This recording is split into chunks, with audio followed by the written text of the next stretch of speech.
à tous, je suis ravi de vous retrouver pour ce bilan du premier semestre 2022 chez Pictet AM.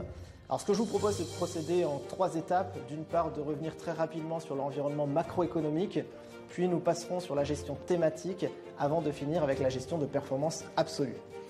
Concernant l'environnement macro, je pense que nous pouvons résumer le premier semestre en 3 grands mots: guerre, inflation, Covid.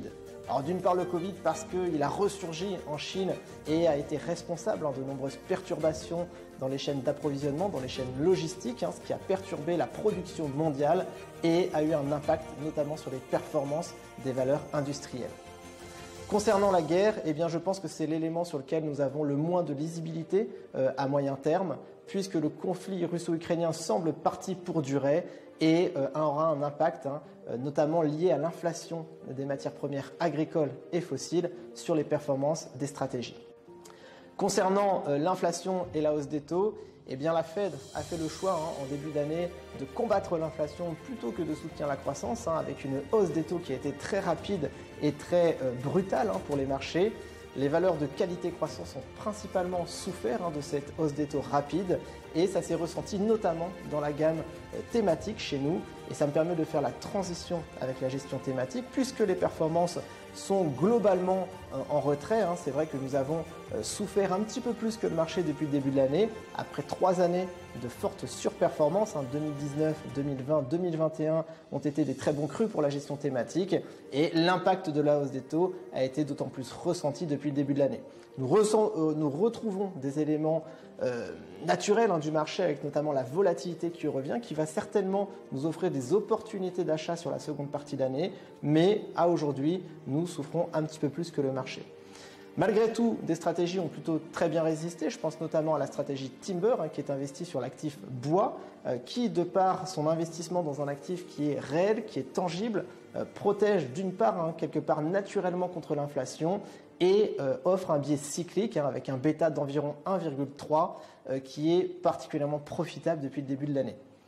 Nous avons également eu un très beau rattrapage sur la fin du premier semestre de la stratégie biotech qui est la plus performante sur le semestre écoulé, avec notamment une reprise des fusions-acquisitions dans un marché qui depuis 18 mois a particulièrement été impacté par la crise sanitaire de manière assez contre-intuitive. La crise sanitaire a perturbé les procédés de recherche dans les biotechnologies, avec notamment des patientèses qui n'étaient pas disponibles pour mener à bien ces études.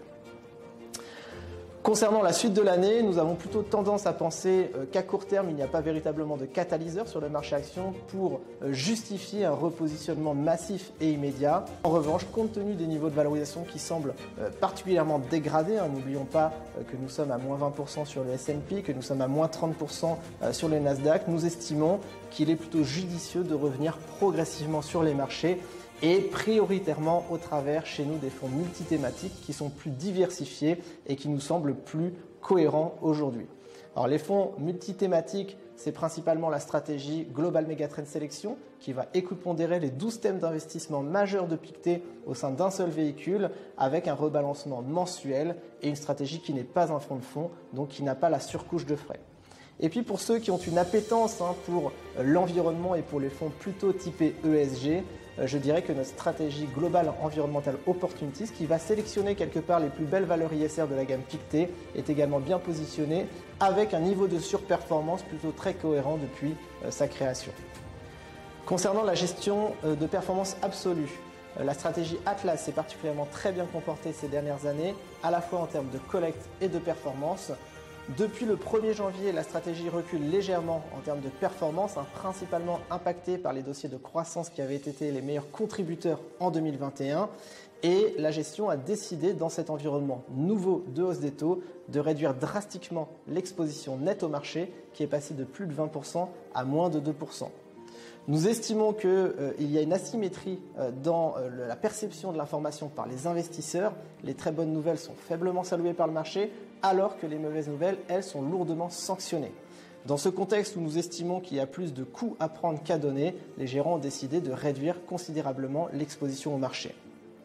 Le fonds a toujours séduit par sa activité, par sa réactivité, par sa mobilité, que ce soit dans les expositions brutes et nettes au marché, dans les expositions sectorielles, mais aussi dans les expositions géographiques. Il y a fort à parier que si une tendance lourde et durable se dessine en seconde partie d'année, les gérants auront cette mobilité pour se repositionner plus fortement en termes d'exposition nette au marché. Pour conclure, je dirais que l'environnement actuel nous offre une très belle fenêtre pour partir sereinement en vacances.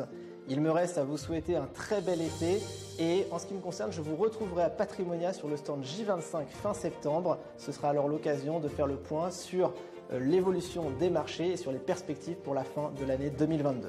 Merci beaucoup.